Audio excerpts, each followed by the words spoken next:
सबसे पहले सैया से उठकर भूमि माता को प्रणाम करना चाहिए, फिर सदगुरु का स्मरण, नाम जप, मंत्राद, फिर अपनी दिनचर्या। श्री मैत्रेय जी कहते हैं, ब्रह्मवादी मुनियों ने जब भगवान की स्तुति की तो वाला भगवान ने अपनी शक्ति से पृथ्वी को ऐसे स्तंभित कर दिया कि जल में ना डूबे। रसातल से लीला पूर्वक लाई हुई पृथ्वी को जल पर रखकर भगवान श्री हरि स्थापित कर दिया और अंतर ध्यान हो गए। विदुर जी भगवान की लीला में चरित्र अत्यंत कीर्तनीय है। जो इस प्रसंग को सुनेगा उसके सारे पाप ताप नष्ट हो जाएंगे। जो भगवान की मंगलमयी कथा को सुनाता है या सुनता है, भगवान अंतस हृदय से बहुत जल्दी उसके ऊपर प्रसन्न हो जाते हैं। जब भगवान प्रसन्न हो जाते हैं तो फिर प्राप्त करना क्या बाकी रह जाता है, क्या दुर्लभ होता है।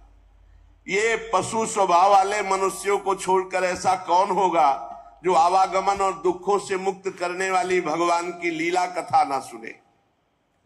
श्री विदुर जी महाराज ने कहा, अभी तो आप ब्रह्मा जी की सृष्टि के कुछ चुने हुए नाम ले रहे थे, बीच में हिरणाक्ष कहां से आ गया प्रभु? 12 भगवान से युद्ध करने हिरणाक्ष कहां से प्रकट हो गया?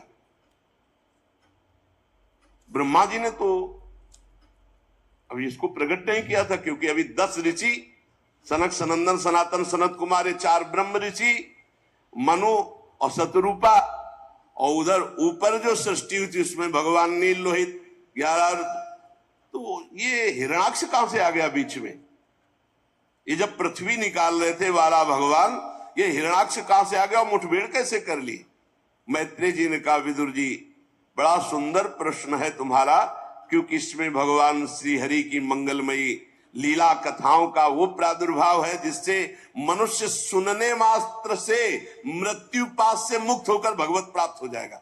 कर लो ना विश्वास, हित दो विश्वास है तब ये सुधरे बात, ना तरु माया पंथ में फिरे जी टक्कर खात। अपने लोग रोज भगवान की चर्चा सुनते धाम में बैठकर, रोज भगवान की लीला कथा, नाम कीर्तन। अभी कोई कल्याण की कमी रह गई क्या?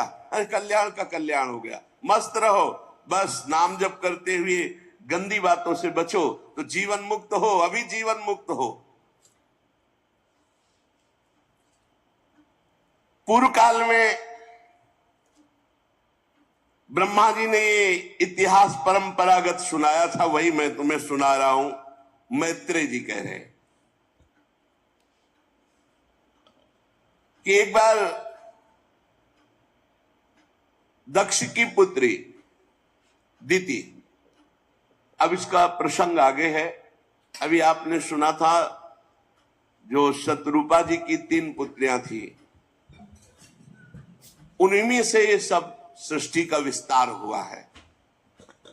2 पुत्र, प्रियव्रत, उत्तानपाद, आकुति, प्रसूति, देहुति, 3 कन्याएं।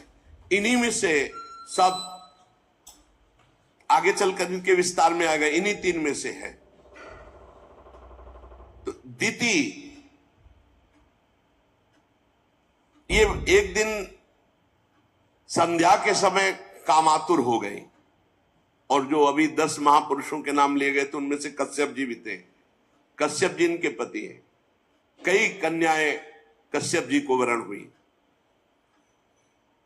संध्या के समय कामातुर होकर कश्यप जी का वस्त्र पकड़ लिया और कहा, अब पति ही है कि प्रभु मैं देखती हूं कि अग्नि जिह्वा भगवान की आराधना का समय है। ये मैं जानती हूं सूर्य अस्ताचल को जा रहे हैं, बिल्कुल इस समय ऐसा नहीं करना चाहिए।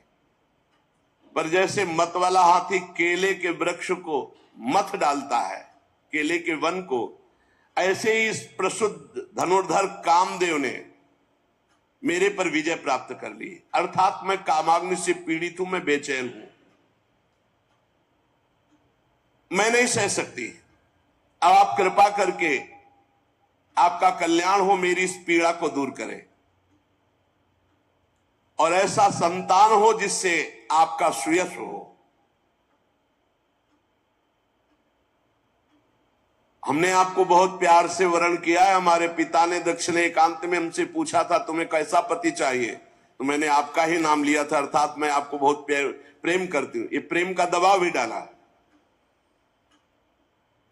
इसलिए अब मुझ दीन के ऊपर कृपा कीजिए।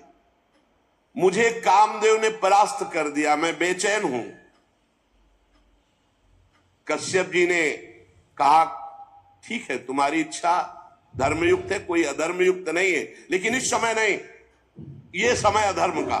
अगर ऐसा किया गया तो भारी अधर्म हो जाएगा, क्योंकि संध्या काल है।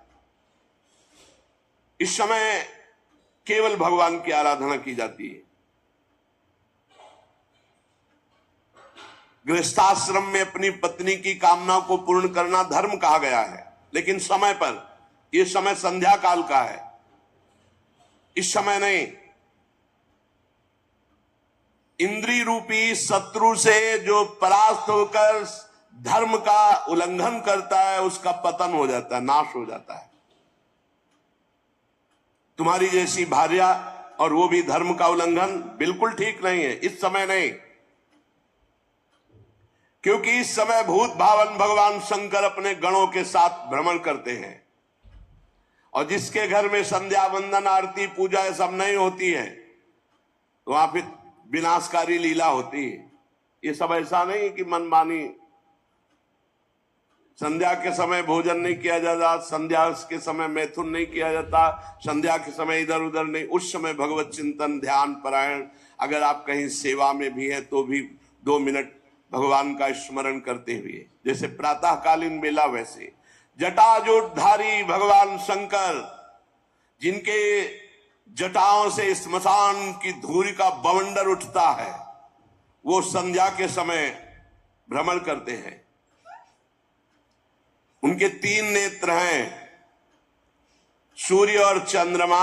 ये 2 नेत्र हैं जो सही ढंग से चलते हैं, तो सूर्य और चंद्रमा वाले नेत्र काम करते हैं। जो धर्म विरुद्ध आचरण करते हैं तो तीसरा नेत्र काम करता है, जो सर्वनाश विनाशकारी।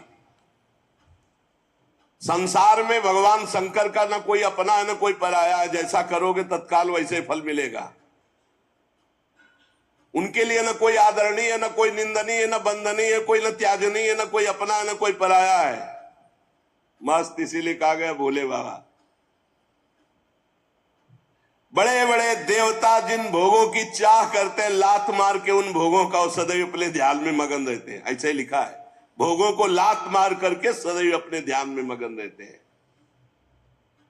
विवेकी पुरुष को चाहिए कि कोई ऐसा अपराध भगवान शंकर का ना करे। खिलवाड़ मत समझ लेना। वो देवादिदेव अगर वो चुप भी हो गए तो आद्या शक्ति अंबार धांगिनी है, कहीं का नहीं रखेंगी। कैसे नहीं रखेंगी? या देवी सर्वभूतेषु बुद्धि रूपेण संस्थिता, बुद्धि घुमा देंगी, वहां फंसा देंगी जहां से निकलना मुश्किल है। बहुत समझाया पर देवी दीति तो एकदम ब्रह्मर्षि कश्यप जी का वस्त्र पकड़ लिया और कहा मैं आपका उपदेश सुनने के लिए आपसे प्रार्थना नहीं किया। कश्यप जी ने भगवान को नमस्कार किया। है जरूर कोई लीला जो समझाने पर भी नहीं समझ रहे। इसके बाद फिर स्नान करके वाणी को संयम में करके सनातन ब्रह्म का ध्यान करने लगे कश्यप जी। जैसा दीति जी चाह रही थी वैसा, क्योंकि पति हैं। अब इसके बाद दीति जी को बहुत भय लगा कि इस समय मैंने भारी अपराध कर दिया। जब स्नान करके अपने नित्य कर्म में कश्यप जी तो आकर चरणों में सर नवाया और कहने लगी, ब्रह्मर्षि, इस नीच काम के लिए मैंने आपको प्रेरित किया, भारी अपराध बन गया, क्षमा कर दीजिए। आप कह रहे थे भगवान शिव इस समय विचरण करते हैं, तो क्या मेरे गर्भ को नष्ट कर देंगे वो? कुछ उपाय कीजिए, देवाधिदेव महादेव मेरे गर्भ को नष्ट ना करें। क्योंकि जो दुष्टता भगवान शिव को पसंद नहीं, अगर वो करता है तो वो क्रोध मूर्ति भी है, फिर वो नष्ट कर देते हैं। प्रजापति, आप बड़े कृपालु हैं, आप मुझ पर कृपा कीजिए और चरणों में गिर पड़े दीति जी। चुप रहे। संध्या वंदन जप अनुष्ठान पूरा करने के बाद कश्यप जी ने कहा, बहुत समझाने पर भी तुम्हारा चित्त काम वासना से मलिन था, इसलिए तुमने हमारी बात नहीं मानी और हमें भी अवहेलना करने के लिए ऐसे कार्य पर मजबूर किया। इसलिए अमंगलमयी देवी, तुम्हारी कोख से विश्व का अमंगल करने वाले पुत्र पैदा होंगे, जो बार बार लोक और लोकपालों सहित अपने अत्याचार से पूरे भूमंडल को रुला देंगे। ऐसे पुत्र पैदा होंगे, क्योंकि संध्या के समय तुमने गर्भ धारण किया है। उनके ऐसे स्वभाव होंगे जो निरपराध दीन प्राणियों पर अत्याचार करेंगे, भगवत भक्तों पर अत्याचार करेंगे, स्त्री गौओं पर अत्याचार करेंगे। कांप गई, उनकी तो संभावना ही नहीं थी ऐसी। दीति जी कांप गई, पैर पकड़ लिया, प्रभु कृपा करो, ऐसे पुत्र नहीं होने चाहिए। तो उनका ऐसा अत्याचार देखकर जगदीश्वर भगवान श्री हरि स्वयं अवतार लेंगे और उनका वध करेंगे। तब दीति ने मुस्कुरा दिया, फिर तो ठीक है, फिर तो ठीक है। यदि भगवान के द्वारा हमारे पुत्रों का उद्धार होगा फिर तो ठीक है, फिर तो जैसे हो। दीति ने कहा, प्रभु अब मैं आपसे प्रार्थना नहीं करूंगी, ठीक है, ऐसे ही पुत्र हो। जब भगवान श्री हरि स्वयं मारेंगे फिर मुझे कोई परवाह नहीं, मेरे पुत्रों का परम मंगल होगा। कश्यप जी ने कहा, देवी मैं देख रहा हूं तुम्हें पश्चाताप हुआ, शोक हुआ। भगवान शंकर का तुम आदर करती हो, मेरा भी आदर करती हो, भगवान हरि से तो तुम बहुत प्रसन्न हो। इसलिए मैं एक वरदान देता हूं, तुम्हारे एक पुत्र के 4 पुत्रों में एक ऐसा पुत्र होगा पूरा विश्व नमन करेगा। हिरण्यकश्यप पुत्र प्रहलाद, एक ऐसा पुत्र होगा विश्व नमन करेगा। सत्पुरुष संत जन उसका आदर करेंगे, बड़े बड़े प्रेमी संत जन उसके यश का गान करेंगे। जिस पर खोटे सोने को बार बार तपाकर शुद्ध किया जाता है, उसी प्रकार अनुकरण करने के लिए, भक्ति का अनुकरण करने के लिए तुम्हारे पौत्र को आदर्श माना जाएगा। प्रहलाद जी सब भक्तों में श्रेष्ठ है। इतनी कम अवस्था में इतनी ऊंची स्थिति भक्ति की, इसीलिए सबसे पहले प्रहलाद, नारद, पराशर, पुंडरीक, पहले प्रहलाद जी का नाम। साधु जन तुम्हारे पौत्र की प्रशंसा करेंगे और स्वयं भगवान तुम्हारे पौत्र के लिए अवतार धारण करेंगे। भगवान ही तो नरसिंह रूप में आकर हिरण्यकश्यप, दीति बहुत प्रसन्न। देखो ये होता है महापुरुषों का सानिध्य। उनके पति महापुरुष है कश्यप जी, बड़े भजनानंदी महापुरुष है। उसी का प्रभाव है कि गलत कार्य तो हो गया और परिणाम भी गलत आया, लेकिन बड़ा मंगल हो गया, सुधार हो गया। भगवान के द्वारा उनके पुत्रों को मारा जाएगा और पौत्र भगवान का महान भक्त होगा। बड़ा आनंद हुआ दीति को सुनकर। 2 बातें, कि हमारा पौत्र भगवान का भक्त होगा और हमारे पुत्र भगवान के हाथ से मारे जाएंगे।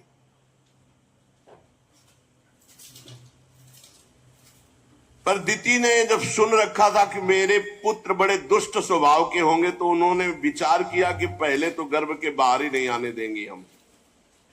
कोई साधारण माता थोड़ी थी, अरे उन्हीं की बहन से तो सब देवता प्रकट हुए, अदिति से, और दीति से सब दैत्य हुए, ये सब देवी हैं।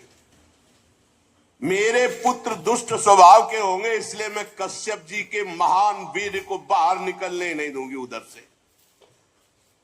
100 वर्ष तक गर्भस्थ शिशु को रोक रखा, प्रसव ही नहीं होने दिया 100 वर्ष तक। यह है दैवी शक्ति संपन्न मां।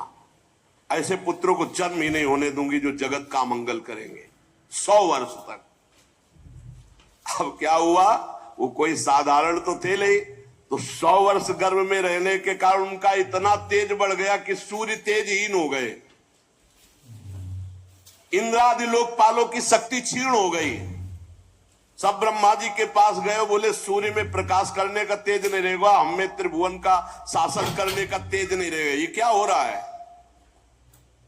देवताओं ने कहा प्रभु सबकी ज्ञान शक्ति कुंठित हो रही है, एक आप ही है जो आप बता सकते हैं सब क्या हो रहा है उथल पुथल पूरी सृष्टि में। ब्रह्मा जी ने कहा देवताओं, तुम्हारे पूर्वज मेरे मानस पुत्र सनक सनंदन सनातन सनत कुमार आसक्ति त्याग कर समस्त लोकों में आकाश मार्ग से विचरा करते हैं। ये कोई साधारण बात नहीं है जो तुम सबकी बुद्धि सबका बल सबका तेज हरण हो गया है। ये भगवान के पार्षद दिति के गर्भ में, तो दिति ने अपने गर्भ को रोक लिया कि अनिष्टकारी पुत्रों को जन्म नहीं होने देंगी, तो उनके तेज से सबका तेज नष्ट हो रहा है। तो आखिरकार कश्यप जी के वीर से जो गर्भस्थ हैं वो हैं कौन। तो ब्रह्मा जी हंसे और कहा देवताओं, तुम्हारे पूर्वज मेरे मानस पुत्र सनक सनंदन सनातन सनत कुमार ये चारों आकाश मार्ग से विचरण करते रहते हैं। एक बार वो भगवान श्री नारायण के दर्शन के लिए वैकुंठ धाम में जा पहुंचे। वहां सब विष्णु रूप होते हैं, सब विष्णु, सब चतुर्भुज, केवल श्री लांछन चिन्ह और कौस्तुभमणि दो चीज नहीं होती। बका पहचानना मुश्किल है कि ये पार्षद है कि भगवान हरि है, बिल्कुल हरि स्वरूप। सब प्रकार की कामनाएं छोड़कर जो भगवान का निरंतर भजन करते हैं वही वहां जा सकते हैं, दूसरा कोई नहीं। बड़ी ही सुंदर शोभा, अब वैकुंठ की शोभा क्या, वहां बड़े बड़े भजनानंदी महात्मा सब दिव्य रूप धारण करके, जिनकी पाप राशि भस्म हो चुकी है, जो भगवत स्वरूप को प्राप्त हो गए हैं, वैकुंठ के दूर से ही, जहां से वैकुंठ, इतनी सौरभ आती है कि उन्मत्तता आ जाती है, उन्मत्तता भगवदानंद की। वो घ्राणेन्द्री में गई सनकादि के तो व्याकुल हो गए भगवान के दर्शन के लिए। भगवत स्वरूप कबूतर कोयल सारस चकवे पपीहे हंस तोते तीतर मोर, इनका कोलाहल हो रहा है। इनकी आवाज सुन ले तो बेसुध हो जाए, ऐसे वैकुंठ के पक्षी है। श्री हरि तुलसी से अपने श्री विग्रह को सजाते हैं, तुलसी जी को बहुत प्यार करते हैं, तुलसी जी की गंध का आदर करते हैं भगवान श्री हरि। तुलसी जी के सामने मंदार कुंद कुर्वक उत्पल चंपक अर्ण पुन्नाग नाग केसर बकुल मौल श्री अंबुज ऐसा आदर नहीं करते जैसा तुलसी जी का आदर करते हैं। तुलसी जी को बहुत ही सुंदर वैकुंठ धाम, ये कर्म फल से नहीं, एकमात्र भगवान के भजन से मिलता है। विमानों पर चढ़े हुए भगवत भक्त भगवान की वैकुंठ धाम के आसपास विमानों की भीड़ लगी हुई, तब फिर अंदर उतर कर प्रणाम करके दर्शन। बड़े ही सुंदर सौंदर्य वाली देवियां वैकुंठ में, और सबसे परम सौंदर्यशालिनी श्री लक्ष्मी जी, जिनका कृपा प्रसाद प्राप्त करने के लिए त्रिभुवन आराधना करता रहता है। लक्ष्मी जी की कौन कृपा प्रसादी नहीं चाहेगा, वही चाहेगा जो हरि का एकदम आसक्त प्रेमी होगा। श्री हरि के चरणों को चापती रहती है लक्ष्मी जी चंचलता रूपी दोष का त्याग करके। जिस समय वो नूपुर झनकार करती हुई लीला कमल घुमाती हुई वैकुंठ में भ्रमण करती है, समस्त पार्षद सर झुकाकर उनके दर्शन करके आनंद मगन हो जाते हैं।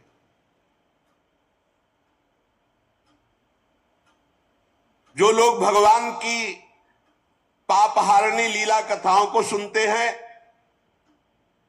कभी भूल से भी काम संबंधी प्रपंच चर्चा नहीं सुनते और नाम जप करते हैं, भगवान को जीवन अर्पित करते हैं, वही वैकुंठ लोक जाते हैं। बड़े अभागे हैं जो लोग संसार की बातों में मन लगाते हैं, भगवान की कथा नहीं सुनते। उनके सारे पुण्य नष्ट हो जाते हैं, वो घोर नरकों में जाते हैं जो संसार की चर्चा सुनते हैं। इस मनुष्य योनि की बड़ी महिमा है। हम ब्रह्मादि भी चाहते हैं कि अगर हमें मनुष्य शरीर मिल जाए तो हम खूब भगवान का भजन करके सीधे वैकुंठ जाएं, भगवान के धाम। और हम वृंदावन वासी तो वैकुंठ भी नहीं चाहते। इस प्रकार भगवान की जो आराधना करते, नहीं चाहते ब्रजवासी वैकुंठ। आप देखो, जब यहां अपना कन्हैया है ना, तो वहां बहुत दूर वाला है, वो ईश्वर बैठा हुआ है, उसके पार्षद सब। ब्रजवासी जनों ने कहा, कन्हैया सुनते तुम भगवान हो? बोले हाँ है। तो बोले नंद बाबा जब वहां गए ना वरुण जी के, वहां बताया कि बड़े बड़े देवता तुम्हारी लंबी दंडवत कर रहे थे, वो भगवान भगवान कह रहे थे, तुम भगवान हो? बोले जब कह रहे थे वो तो मान लो क्या है। बोले हम तब जाने जब भगवान हो। तुम्हारा वैकुंठ कैसा है दिखाओ, काहे को तुम वैकुंठ की बात करो? बोले नहीं, अगर भगवान हो तो तुम दिखाओ ना। अब सखा को तो अपने प्राण प्यारे कन्हैया सखा हो, तो भगवत भाव, ऐश्वर्य भाव, विस्मृत सखा भाव में ठाकुर जी ने कहा जो ब्रह्म हृदय यमुना जी, जहां क्रूर जी को दर्शन दिए, स्नान करो। जी डुबकी लगाई, पहुंच गए वैकुंठ। अब देखा हो भगवान के पार्षदों का स्वरूप और भगवान का वैभव। देखा कि मेरा कन्हैया कहीं नहीं हो, कोई पूछे ना वहां। अरे तुरंत उब गए, बोले कन्हैया मुझे वैकुंठ नहीं चाहिए, मुझे जल्दी वापस बुलाओ। तो हाथ पकड़ के उठा लिया। बोले अरे कन्हैया भूल के कभी वैकुंठ मत भेजना मुझे मेरा कन्हैया चाहिए। वहां देखा भगवान श्री कृष्ण को ही देखा, पर वहां नजदीक नहीं जाने दे रहे थे। भगवान का वैभव, वैकुंठ धाम का वैभव। कहा मुझे ऐसा वैकुंठ नहीं चाहिए जहां तुमसे गले में हाथ डालकर बात न कर सके। अरे इतने बड़े बड़े अस्त्र शस्त्र लिए वहां देवता थे जो हमें तुम्हारे पास नहीं, हमें नहीं चाहिए वैकुंठ। और कहीं वृंदावन की शोभा तो शिव श्रीपति यद्यपि ललचाही, मन प्रवेश न हो को लाही। हे रज की तुल वैकुंठ नहीं और लोक की माया। अभी तो धाम प्रकाशित नहीं हुआ ना चिदानंद तक। वृंदावन के आगे, वृंदावन की लता सम कोटि कल्प तरुणाए, रज की तुल वैकुंठ नहीं और लोक की माए। ये धाम में बैठे आप कथा सुन रहे हो ना, लौकिक चिदानंद, जहां वैकुंठाधिपति भी जिसकी महिमा अपने श्री मुख से गान करते हैं। देवादिदेव भगवान श्री हरि मंद मंद मुस्कुरा रहे हैं। लक्ष्मी जी चरण चाप रहे। तब चतुर्भुज नारायण स्वरूप भगवान के पार्षद तैनात अपनी अपनी सेवा में। अब सनकादि तो विकल ही हो गए थे दर्शन के लिए। जय भगवान के श्री चरणों की तुलसी की गंध आई तो प्रेम विकलता हो गई दर्शन के लिए। बड़े आनंद मगन थे, भगवत दर्शन की प्रबल लालसा थी। 6 डेवढ़ी पार कर गए और जे इस 7वीं डेवढ़ी में गए तो हाथ में गदा लिए हुए, समान आयु, महान तेजस्वी, बाजूबंद कुंडल, किरीट, आभूषणों से अलंकित, अरविंदाक्ष, और सनकादि को देखते ही क्षुभित हो गए। वो वैसे प्रसन्न मुद्रा में थे।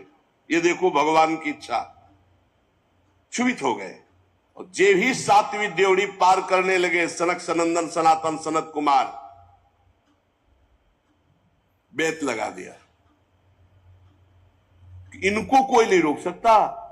अच्छा वैकुंठ में कौन सा डर था भैया कि भाई कहीं कुछ अविनाशी भगवान के धाम में कोई ऐसा प्रवेश नहीं कर सकता। और दूसरी बात यह थी कि कुछ मान लो झोला बेग अटैची होती तो होता कि चलो भाई चेक कर लो। वो तो दिगंबर है, लंगोटी भी नहीं भाई, कुछ हाथ में नहीं, दिगंबर। पता नहीं भगवान की प्रेरणा, तो देखते ही क्षुभित हो गए और बेत लगा दिया। चारों कुमार तत्व ज्ञानी थे, ब्रह्म दृष्टि रखने वाले थे, पर फिर भी गुस्सा आ गया। यही बात पकड़ दी है, कर तुम अन्यथा कर तुम सर्व समर्था सा ईश्वरा, हरि इच्छा भावी बलवाना, हृदय विचारत शंभु सुजाना। भगवान की इच्छा काम करती। ब्रह्म दृष्टि तत्व ज्ञानी महापुरुष में क्रोध आ जाना और जय विजय को संशय हो जाना, बेत लगा देना, ये भगवान की इच्छा। हर समय 5 वर्ष की अवस्था के रहते सनक सनंदन सनातन सनत कुमार और दिगंबर रहते, और हरिश शरणम मुख से निकलता रहता है। द्वारपालों ने बड़ा शील स्वभाव के विपरीत व्यवहार कर दिया। ऐसा द्वारपालों का शील स्वभाव नहीं है, और उन्होंने दुर्व्यवहार कर दिया, रोक दिया, रुक जाओ, बेत लगा दिया। वैसे और जो वैकुंठवासी द्वारपाल थे एकदम सावधान हो गए, ये क्या, जय विजय ने ये क्या कर दिया, ऐसे महापुरुषों को क्यों रोक दिया। अब अपने प्रभु के दर्शन के लिए व्याकुल होकर जा रहे थे तो एकदम भ्रकुट चढ़ गई, लाल लाल आंखें हो गई सनक सनंदन सनातन सनत कुमार की। क्रोध से कहने लगे, अरे द्वारपालो, तुम लोग तो महती सेवा के प्रभाव से इतनी उच्च कोटि की अवस्था को प्राप्त हुए हो, भगवत पार्षद बने हो, तुम सर्वज्ञ हो। जैसे भगवान सर्वज्ञ हो वैसे तुम सर्वज्ञ हो, जैसे भगवान समदर्शी वैसे तुम समदर्शी हो। तुम्हें मेरे में क्या भेद दिखाई दिया, क्या दिखाई दिया जैसे रोक लिया। ये विषमता क्यों, ये स्वभाव में अशांति क्यों, ये विरोध किस लिए। यहां कौन ऐसा आ सकता है जिस पर शंका की जाए। तुम कपट रखते हो, अब क्रोध ही आ गया था, तुम दूसरों पर शंका करते हो।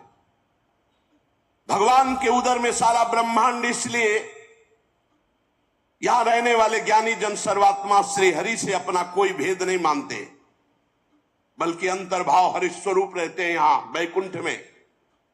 तुम वैकुंठाधिपति के पार्षद हो, देव स्वरूप हो, तुम्हें हम में क्या दिखाई दिया जो रोक दिया। क्या तुम्हें भगवान से कोई भय होने की संभावना हुई कि मेरे द्वारा भगवान के प्रति कोई भय हो जाएगा। तुम बहुत मंद बुद्धि के हो, भारी अपराध कर दिया, अब तुम वैकुंठ में रहने लायक नहीं हो। ये निर्णय भगवान की इच्छा से नहीं, बोल नहीं सकते ऐसे। जैसे सनक सनंदन सनातन सनत कुमार अपनी महिमा में, ऐसे जय विजय अपनी महिमा में पाई भर कम नहीं। अतएव तुम्हारे लिए हम दंड विधान करते हैं। भगवान के दास के ऊपर दंड विधान, ये भगवान ही बोल रहे। तुमने अपराध किया, तुम अपनी मंद बुद्धि के कारण भेद बुद्धि की और भगवान के स्वभाव के प्रतिकूल व्यवहार कर दिया। इसलिए जाओ, वैकुंठ से तुम्हारा पतन हो जाए और तुम भगवान के विपरीत स्वभाव में जन्म लो। तुम्हारे अंदर काम क्रोध लोभ ये तीनों शत्रु तांडव करे, मैं ऐसा साफ देता हूं। गजब कर दिया। भगवत प्राप्त महापुरुष के हृदय में भी विकार पैदा करने की सामर्थ्य इन महापुरुषों में है। सनकादि के वचन बहुत ही कठोर थे। अरे भगवान से विमुख कर दिया, विलग कर दिया, वैकुंठ से भ्रष्ट कर। इसीलिए कहा है संतों के अपराध से भक्तों के अपराध वैकुंठ से भी गिरा दिया। और कोई ऐसा नहीं जो इनके वचनों को काट सके, त्रिभुवन में कोई ऐसा नहीं। अब पता नहीं क्या हुआ जय विजय को कि चरणों में लौट गए और कहा कि मेरे स्वामी भी आप भक्तों से संतों से बहुत डरते हैं कि कोई अपराध न बन जाए, पर पता नहीं मेरे को क्या हो गया, मैंने क्यों रोक दिया। स्वामी मैं अपराधी हूं, दंड विधान आपका कोई काट नहीं सकता, कोई और दंड विधान दे दो। मुझे मेरे स्वामी से अलग होने वाला क्यों दंड विधान कर दिया कि अपने स्वामी की सेवा से अलग होकर मैं कोई और दंड विधान कर दो। प्रभु आप दंड देंगे मुझे स्वीकार है, पर हमारी थोड़ी दशा पर विचार कीजिए। मैं अपने प्रभु को देखकर जीता हूं, अपने प्रभु इनसे विलग कर दिया तो प्रभु थोड़ी देर के लिए मेरे हृदय में आप बैठकर देखिए। आपने प्रभु से विलग कर दिया और उस अधम योनियों में जाने को कहा जहां भगवान की स्मृति ही नहीं होती। आपने कह दिया काम क्रोध लोभ तुम्हारे हृदय में रहे, तो भगवान की स्मृति से भी विमुख कर दिया, भगवान से विमुख कर। इतना बड़ा दंड क्यों? आप और कोई दंड दे देते, आप मुझे और कोई दंड दे देते। विनय ही कर रहे थे कि देखा जय हो भगवत पार्षद कर रहे, और सामने से चंवर डुला रहे जा रहे, छत्र लगा हुआ है, पुष्प के पावड़े पर रहे, अखिल लोक चूड़ामणि भगवान श्री हरि पधार रहे। द्वारपालों ने सनकादि के चरण पकड़ रखे थे। जब भगवान की दृष्टि पड़ी, भगवान स्वयं अपने श्री चरणों से चल कर आ रहे थे। जिन्हें परमहंस मुनिजन बड़े बड़े ढूंढते रहते हैं, सहज में नहीं पाते, वो भगवान चलकर, सनकादि को अंदर जाने का अधिकार अभी नहीं मिला। भगवान चलकर आए, लेकिन ये नहीं हुआ कि सनकादि अंदर चले जाए, क्योंकि भक्त को ऐसा कठिन शाप दे दिया। जी भी देखा सनकादि ने कि मेरे समाधि में दर्शन देने वाले स्वयं वैकुंठनाथ भगवान चलकर आ रहे, उनके साथ पार्षदगण छत्र चमर आदि लिए चल रहे, राजहंस के पंखों के समान श्वेत चवर डुलाए जा रहे, शीतल मंद सुगंध वायु बह रही है, मोतियों की झालर अद्भुत शोभा दे रही, अमृत की बूंदें उस छत्र से टपक रही हैं भगवान के ऊपर। समत सद्गुणों के आश्रय, सौम्य मुख मुद्रा, अनवरत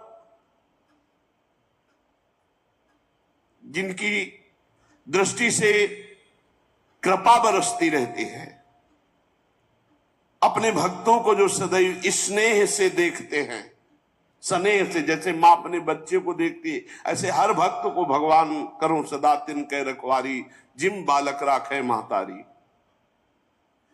समस्त दिव्य लोकों के चूड़ामणि भगवान वैकुंठनाथ स्वयं चलकर आ रहे हैं। पीतांबर मंडित विशाल नितंब, झिलमिलाती हुई करधनी, गले में भ्रमरों से मुखरित वनमाला, सुंदर कंगन पहने हुए, और साथ में पार्श्व में गरुड़ जी चल रहे हैं, जिन पर एक हाथ धरे हुए हैं। गरुड़ जी पर एक हाथ पधराए हुए हैं और एक हाथ से लीला कमल घुमा रहे हैं। बिजली की सी कांति पीतांबर धारण किए हुए, मकराकृत कुंडल, सुघड़ नासिका, बड़ा ही सुंदर मुख, सिर पर मणिमय विशाल मुकुट विराजमान, गले में सुंदर हार, कौस्तुभ मणि अपूर्व दमक रही है। भगवान का श्री विग्रह सुंदरता का समुद्र है। इस भगवान देवादिदेव महादेव जी, ब्रह्मा जी इसी रूप का ध्यान करते हैं। सनकादि ने जब देखा मेरे ध्यान का विषय मेरे प्रभु, तो सर झुकाकर साष्टांग प्रणाम किया और भगवान की रूप माधुरी का पान करते रहे। सनकादि मुनीश्वर निरंतर ब्रह्मानंद में मगन रहते हैं, लेकिन जिस समय भगवान के श्री चरण कमलों का दर्शन हुआ, तो ब्रह्मानंद से मन हट करके भगवान के रूप में आसक्त हो गया। भगवान का मुख नील कमल की कांति वाला, बड़े ही लाल लाल अधर और कुंदकली के समान दंत पंक्ति, बड़ी झांकी सुंदर, जो कृत्य कर दे, और भगवान के पद्मराग के समान लाल लाल नखों से सुशोभित उनके चरणारविंद, जो ध्यान करने वाले मुनियों के ध्यान का विषय, अष्ट सिद्धियां, नौ निधियां, समस्त सिद्धगण, मोक्ष पदवी, मूर्तिमान होकर भगवान की चरण सेवा में हाथ जोड़े खड़े। मोक्ष पदवी, अष्ट सिद्धियां, नौ निधियां, सब सनकादि मुनियों ने प्रणाम करके कहा, अंतर्यामी रूप से यद्यपि आप दुष्ट चित्त के हृदय में भी रहते हैं, पर वो आपकी दृष्टि से ओझल, कभी आपको देख नहीं सकते। बड़े बड़े भक्तजन भाव रूपी नेत्रों से आपका ध्यान करते हैं, और आप ध्यान का नहीं, आज तो मैं साक्षात आपको सामने देख रहा हूं। प्रभु, मैंने श्रवण रंध्रों से आपकी रूप शोभा सुनी थी, पर आज देखा है नेत्र भरकर पान तो आज हम कर रहे हैं। भगवान आप तो साक्षात परम तत्व हैं। इस समय आप हम सबको आनंदित करने के लिए आप पधारे हैं। आपकी कृपा दृष्टि के बिना कोई आपको नहीं देख सकता। प्रभु आपका सुयश अत्यंत कीर्तनीय है, जो सांसारिक दुखों की निवृत्ति करता है। हम आपके चरणों की शरण में रहने वाले हैं, आपकी कथा के रसिक हैं, आपका नाम जप करते हैं हरिशरणम, और आपकी कथा सुनते हैं। प्रभु मुझे और कुछ कोई पद कोई सुख नहीं चाहिए, बस मेरा चित्त भौरा बनकर आपके चरण कमलों में ही घूमता रहे, बस यही मैं चाहता हूं। हे विपुल कीर्ति प्रभु, ये जो आपने रूप प्रकट किया है, हम पर बड़ी कृपा की। अजितेंद्रीय पुरुष तो कभी भावना भी नहीं कर सकता आपके रूप की। मैं बार बार प्रणाम करता हूं। सनकादि ने साष्टांग पुनः दंडवत किया। श्री ब्रह्मा जी ने कहा, देवगण जब योगनिष्ठ सनकादि मुनियों ने इस प्रकार स्तुति की, तब वैकुंठाधिपति भगवान श्री हरि बोले, मुनिगण बहुत ध्यान देने योग्य बात है, ये मेरे हैं जय विजय, मेरे पार्षद मेरे दास हैं। जो मेरे हैं, अगर उनके द्वारा अपराध हो जाता है तो मैं अपना ही अपराध मानता हूं। सनकादि को अपना नहीं का ध्यान देने बात है। ये भगवान की दासता और सेवा का पक्ष है। किसी भी बात में अगर कोई ऐसी त्रुटि हो जाती है, अपराध बन जाता है, तो हमारे स्वामी जन अवगुण प्रभु मान न काओ दीन बंधुवती मृदुल स्वभाव, बहुत प्रवीणता, भगवान तो प्रवीणता के समुद्र है। ये जय विजय मेरे पार्षद हैं। मुनिगण संबोधन कह, एतौ तौ पार्षदौ मह्यम जयो विजय एवच कदर्थी कृत्य माम यद्दो वह क्राता मतिक्रमम। हे मुनिगण, मुनिगण सनकादि को संबोधन, ये जय विजय मेरे पार्षद है, मेरे दास है। आपका अपराध किया, अवज्ञा की, आपने इन्हें दंड दिया, स्वीकार है। क्योंकि आप जैसे ब्रह्म ऋषि मेरे आराध्य देव हैं। मेरे दासों के द्वारा जो तिरस्कार किया गया है उसे मैं अपना अपराध मानता हूं। ये पक्षवत, ये बाहर से शब्दों में समझ में नहीं आएगा, अंदर की बात है। आप मेरे आराध्य देव हो, ब्रह्म ऋषि हो, लेकिन मेरे अनुचरों के द्वारा, मेरे दासों के द्वारा जो अपराध हुआ वो मेरे द्वारा अपराध हुआ, मैं अपना अपराध मानता हूं। ये जो प्रियता है, ये अमोघ प्रियता है भगवान की। ये प्रिय, ये मेरे दास के द्वारा अपराध हुआ, मतलब मेरे द्वारा अपराध हुआ। आप जरा इस बात को समझिए। मुनिगण, ब्रह्म ऋषिगण ऐसे संबोधन सनकादि को, ये मेरे पार्षद हैं, मेरे अनुचरों द्वारा हुआ अपराध मैं अपना अपराध मानता हूं। मैं अपना किया हुआ अपराध मानता हूं, मैंने किया ऐसा। मैं आपसे प्रसन्नता की भीख मांगता हूं। देखो देखो, ये बहुत बड़ी बात है, बहुत बड़ी बात है, बहुत बड़ी बात। ये लीला भगवान की अगर समझ में आ गई तो उमा राम स्वभाव जे जाना, ताय भजन तज भावना न। मेरे भगवान कैसे कृपालु हैं। कह रहे मैं आप लोगों से प्रसन्नता की भीख मांगता हूं, भगवान कह रहे हैं। गजब की बात, मतलब इसके आगे क्या बोलने लायक रह गया। तद्वः प्रसादयाम यद्य ब्रह्म दैवम परम ही मैं आपसे प्रसन्नता की भिक्षा मांगता हूं इनके लिए। क्या? सेवकों के अपराध करने पर संसार में उनके स्वामी का नाम होता है, स्वामी का नाम लिया जाता है। इसलिए सेवक का अपराध मानो स्वामी का अपराध। इसलिए मैं आप प्रसन्न हो जाएं, आपसे भिक्षा मांगता हूं।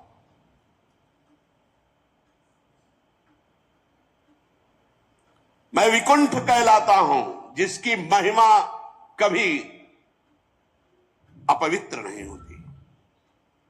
सारा जगत मेरी महिमा का गान करके पवित्र होता है। जो कोई आप जैसे महात्माओं का अपराध कर दे तो मेरी भुजा ही क्यों ना हो, मैं उसे तुरंत काट डालूंगा। दोनों बातों को समझिएगा।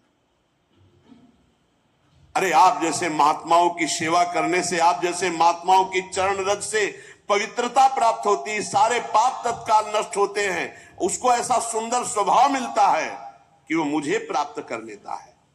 देखो ना, मैं उदासीन रहता हूं लेकिन लक्ष्मी एक क्षण के लिए भी मुझे नहीं छोड़ती। क्यों? इन्हीं लक्ष्मी का कृपा कटाक्ष प्राप्त करने के लिए ब्रह्मादि देवता बड़े बड़े नियमों और व्रतों का पालन करते हैं। जो मुझे अपने कर्म समर्पित कर देते हैं या आत्मसमर्पण कर देते हैं, ऐसों को अगर भोजन पवाया जाए तो एक एक ग्रास पर जो सुंदर पकवान भोजन, तो जैसा मैं वहां तृप्त होता हूं वैसा यज्ञ से तृप्त नहीं होता। जो कर्म फल समर्पित किए हुए, मुझे समर्पित किए हुए मेरे भक्त हैं, मेरे भक्तों को जब कोई पवाता है तो एक एक ग्रास पर मैं वैसा प्रसन्न होता हूं जैसा किसी यज्ञ करने से प्रसन्न नहीं होता। योग माया मेरे अधीन है। मैं अखंड असीम ऐश्वर्य का स्वामी हूं। मेरा ही चरणोदक गंगा जी हैं। भगवान शंकर इसी को मस्तक पर धारण करते हैं और लोगों को पावन करते हैं। मैं पवित्र ईश्वरों का भी ईश्वर होकर के अपने भक्तों की चरण रंग मुकुट पर धारण करता हूं। ये बहुत बड़ी बात, ये बहुत बड़ी बात भगवान कह रहे। मैं योग माया का पति हूं, स्वामी हूं, अखंड असीम ऐश्वर्य है। मेरा चरणोदक ही गंगा जी, और जिस गंगा जी को स्वयं महादेव जी मस्तक पर धारण करते हैं और समस्त लोगों को पावन करते हैं, ऐसा मैं परमेश्वर होकर भी अपने भक्तों की चरण रज अपने मुकुट पर धारण करता हूं। कौन हो सकता है भक्तों से बढ़कर? भगवान कह रहे, ब्रह्म ऋषि, दुग्ध धेनु, दूध देने वाली गाय, अनाथ प्राणी, ये सब मेरे साक्षात स्वरूप है। जिनकी बुद्धि भ्रष्ट हो जाती है वो इनको कष्ट देते हैं। फिर मेरे द्वारा नियुक्त यमराज के गिद्ध जैसे दूत उनको नोच नोच कर खाते हैं, फिर उनको नरक भोगना पड़ता है। अगर कोई भक्त का कटु भाषण से भी तिरस्कार कर दे तो मैं बर्दाश्त नहीं कर सकता। कटु भाषण से भी तिरस्कार कर दे तो मैं बर्दाश्त नहीं करता। और अगर कहीं मेरे भक्त को प्रसन्न चित्त से, अमृत भरी दृष्टि से, मुस्कान के द्वारा आदर कर दे तो मैं उसको ऐसे ही मानता हूं जैसे पिता अपने पुत्र का। ऐसे मैं सदैव उसकी रक्षा करता हूं, उसका पालन करता हूं। जो मेरे भक्त की अशांति भरी वार्ता, अब क्रोध में भक्त नाराज हो रहा है और खूब, लेकिन वो हाथ जोड़कर ही बात करता है, आप शांत हो जाइए, और प्रसन्न कर लेता है तो मुझे अधीन कर लेता है। भगवान का भक्त मान लो आपसे नाराज, पर आप हाथ जोड़े खड़े, बस आप क्षमा कीजिए, आप प्रसन्न हो जाइए, आप शांत हो जाइए, तो वो मुझे अधीन कर लेता है। मैं अनुरोध करता हूं आपसे कि आपने जो क्रोधित होकर मेरे सेवकों को श्राप दिया, ये अनुरूप ही है, क्योंकि उन्होंने आपके साथ अपराध किया, रोक दिया। लेकिन अवधि में तो बांध दीजिए, इनको अवधि में तो बांध दीजिए, एक सीमा में तो कर दीजिए। आपने तो साफ केवल छोड़ दिया ऐसे कह के, जाओ और यहां से पतन हो जाए, काम क्रोध तुम्हारे हृदय में बसे, अहंकार तुम्हारे हृदय में बसे। भगवान कह रहे इसको सीमा में तो बांध दीजिए, जिससे ये उस समय काल की गति में भोग कर फिर मेरे पास आ जाए। ब्रह्मा जी कहते, सनकादि मुनि क्रोध रूप सर्प से डसे हुए थे। भगवान की वाणी सुनकर के उन्हें तृप्ति नहीं हो रही थी। भगवान की मनोहर और बड़ी गूढ़ बात, अर्थपूर्ण, गूढ़, दुर्विज्ञ, गंभीर। सनकादि ने ध्यान दिया कि अरे ये भगवान क्या बोले, मेरे पार्षद, मेरे सेवक, मेरे दास, बड़ी गूढ़ बात। तब समझ पाए कि इसमें तो भगवान की ही कोई विचित्र लीला थी, जो मेरी बुद्धि को फेर दिया और भगवान के दासों को श्राप दिया और भगवान के पार्षद मुझे रोक दिए। तब वो आनंदित हुए, पुलकित हुए, अरे अरे इसमें तो भगवान की ही लीला है, ये तो भगवान की योग माया का प्रभाव। तब हाथ जोड़कर बोले, सर्वेश्वर प्रभु, आप ये बोल करके मुझे बड़ा अनुग्रह किया, मेरे हृदय अब ज्ञान प्रकाशित हो रहा है कि आप क्या करना चाहते हैं। प्रभु, आप इतना ब्रह्म ऋषियों को मानते हैं, ये तो केवल लोक शिक्षा के लिए आप ऐसा कह रहे हैं कि ब्रह्म ऋषि मेरे आराध्य देव, बकाया आप तो ब्रह्म ऋषियों के भी आराध्य देव हैं। हे सनातन प्रभु, ये सनातन धर्म आपसे ही प्रकट हुआ है, आप सनातन धर्म की रक्षा के लिए अवतार ग्रहण करते हैं। परम धर्म एक गुह्य रहस्य है, आपकी वाणी को समझना बड़ा गुह्य है। निवृत्ति प्राण योगी जन आपकी आराधना करके आपको प्राप्त होते हैं, अर्थार्थी जन आपके चरणों की उपासना करके लक्ष्मी जी को प्राप्त करते हैं, अर्थात ऐश्वर्य प्राप्त करते हैं। प्रभु, आप साक्षात धर्म स्वरूप हैं, आप शिक्षा देने के लिए ऐसा कह रहे हैं। वस्तुतः आपसे बढ़कर के कौन हो सकता है। हे देव, हम सब आपके द्वारा रक्षणी हैं, आप हमारी रक्षा कीजिए। सर्वेश्वर, अब शाप तो निकल ही गया है, आप चाहें तो मिथ्या कर दें। द्वारपाल आपके हैं, जैसा उचित चाहें आप मुझे दंड दें या पुरस्कार दे, मैं भी आपका हूं और वो भी आपके हैं, आप जैसा चाहो प्रभु करो। आपके अनुचरों को शाप दिया, इसलिए मुझे तो लगता है कि दंडनीय अपराध हमसे बन गया, आप मुझे दंड दे दो, स्वीकार है। श्री भगवान ने कहा, नहीं मुनिगण, आपने जो इनको शाप दिया सच मानिए, परम सत्य मेरी प्रेरणा से हुआ है। भगवान ने कहा, ये मेरी प्रेरणा, सत्य मानिए मेरी प्रेरणा से हुआ है।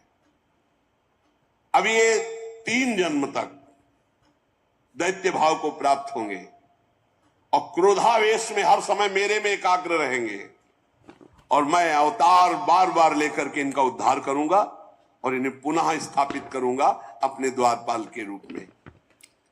ब्रह्मा जी कहते हैं, मुनीश्वरों ने नयनाभिराम भगवान श्री हरि के दर्शन के, प्रभु की परिक्रमा की, प्रणाम किया और प्रमदित होकर फिर हरिशरणम रटते हुए भगवान ने जय विजय से कहा, जाओ भयभीत मत होना, तुम्हारा कल्याण हो, हर समय मेरे में वैर भाव रखना।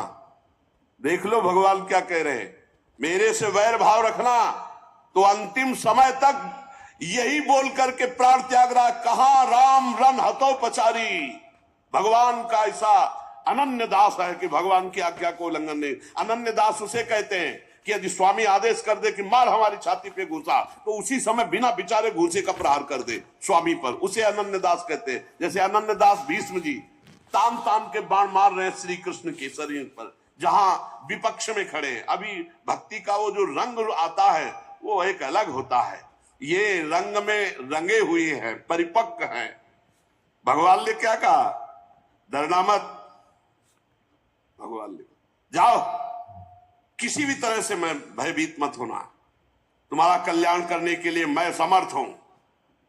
मेरे से बैर रखना, मेरे से बैर रखना, जाओ तुम जन्म लो और मैं भी जन्म लूंगा। मैं ब्रह्म तेज को मिटा सकता हूं लेकिन मिटाना नहीं चाहता, क्योंकि मेरा ऐसा ही मत है।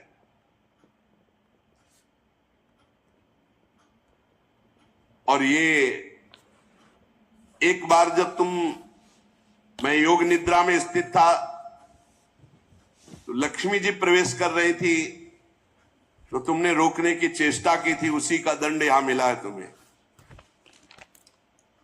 और उस समय भी रोकने की भगवान ने प्रेरणा की होगी, नहीं जय विजय कैसे लक्ष्मी जी को रोक सकते हैं। जाओ तुम दैत्य योनि को प्राप्त होगे, पर तुम्हारी सारी एकाग्रता मेरे में होगी। थोड़े समय में मैं भी आ रहा हूं। जब जब तुम जन्मोगे तब मैं प्रकट होऊंगा और तुम्हें लेकर पुनः आऊंगा। द्वारपालो भयभीत मत होना। फिर क्या महाराज, साथ खेलना हो तो जैसा खेल दोगे वैसे ही खेलेंगे आपके साथ। अरे जब स्वामी से प्रियता होती तो द्वारपालों ने कहा जो आज्ञा। उसी समय उस सर्वाधिक महामहिम श्री संपन्न वैकुंठ धाम से गिर गए और वही दिति के गर्भ में, जो 100 वर्ष से अभी गर्भ में है, वो जय विजय है, कोई दूसरे नहीं, जो हिरणाक्ष और हिरण्यकश्यप के रूप में विराजमान है। वैकुंठादि लोकपति भगवान के पार्षद है, इसीलिए त्रिभुवन में हाहाकार मचा हुआ है। सबका तेज रुक गया है क्योंकि भगवान के पार्षद गर्भ में है। सब जाओ और दिति के चरण पकड़ो, प्रार्थना करो कि प्रसव करो, गर्भ को प्रसव में इनको निकालो, ये पार्षद प्रवर भगवान के हैं। नहीं अगर और गर्भ में रहे तो सब नष्ट होना प्रारंभ हो जाएगा। आदि पुरुष भगवान ब्रह्मा जी ने ऐसा आदेश किया देवताओं को, आप निश्चिंत रहो, ये भगवान के पार्षद है। जाकर दिति जी तो जो जाकर प्रार्थना की, फिर इनका प्रादुर्भाव होना और इनकी लीला। ये भगवान के पार्षद है हिरणाक्ष, हिरण्यकश्यप, रावण, कुंभकर्ण, शिशुपाल, दंतवक्र, ये भगवान के पार्षद है। भगवान ने कहा था मुझसे बैर करना, तो कभी भी विनय शब्द इनके हृदय से नहीं निकले, कभी भी।